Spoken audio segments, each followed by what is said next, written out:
What is up, my dudes? Jordan here, and today in this video I'm going to share 5 apps that you can use right now in 2021 to read manga. Let's get into it. For the sake of this video, I will not be speaking to illegal piracy, any illegal sites that you can go on to download manga. I will only be speaking to legitimate apps that you can download in the App Store. The first app I'm going to speak to is called Mangazone. Mangazone is free to use and it has tons of really great series like My Hero Academia, Jujutsu Kaisen, Yu Yu Hakusho, a lot of really good series. The Mangazone app is super easy to use, it's organized well, and it is very easy to search for exactly what you're looking for.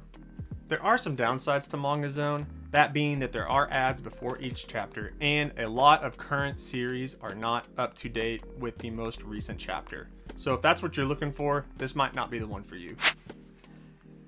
The next app we're going to talk about is called Manga Plus. Manga Plus is released by Shueisha, which is a direct copy of the Japanese app called Shonenjump Plus. So you're going to get all the good Shonen Jump chapters up to date, exactly what you're looking for free.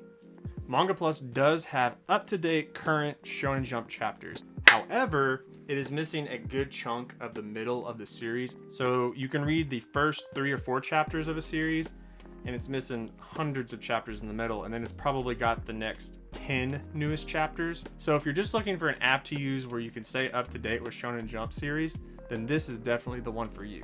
But if you're trying to read an entire series that you've never read before, stay tuned for a little bit longer and I'll show you another app that's going to be better for you. The third app on this list is called Webtoon.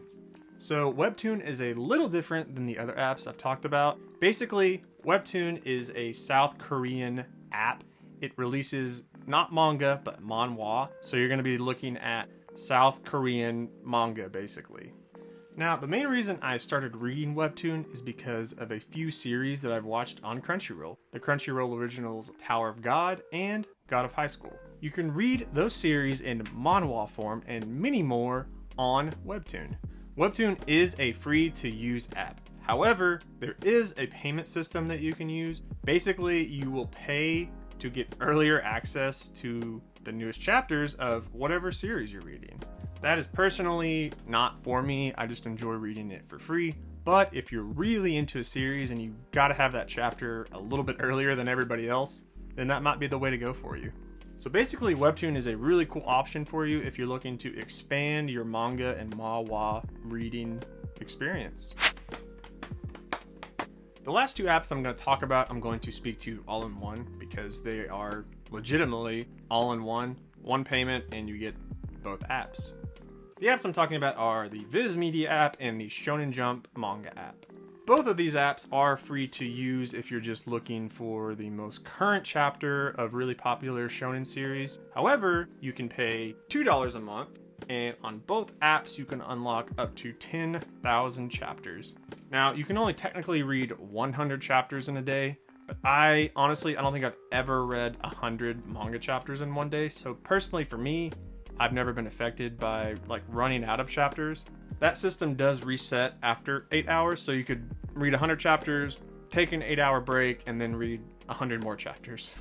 Viz and Shonen Jump manga apps have tons and tons of really cool shonen series. You can read My Hero Academia, Jujutsu Kaisen, Dragon Ball, One Piece, Naruto, anything that you can think of Shonen Jump related, it's going to be on here. So this service for the Shonen Jump app and the Viz app is $2 a month, and you can get access to both apps. The main differences that I've seen in these 2 apps is Viz pushes more for you buying volumes of manga. So even though you pay the $2 for the use of the app and the ability to read every chapter of whatever series you're looking for, it still mainly pushes volumes of certain series for you to buy. It does give you about a 20-page preview of each volume, so at least you get to read some of it. Some really cool series that I can specifically think of right now that do that. You cannot read Yu Yu Hakusho or Hunter x Hunter on either app. You have to purchase the volumes. But there is an option, I believe it's $7 to purchase each volume, which isn't too bad. I don't remember how much the physical versions of those are, but if that's what you're into, that might be a good option for you. So basically paying $24 a year, you can read 100 chapters a day of whatever really popular Shonen Jump series you're into. So these are just the apps that I use personally. If you guys have any recommendations, leave them down in the comment section and I will definitely download them and I will definitely check them out.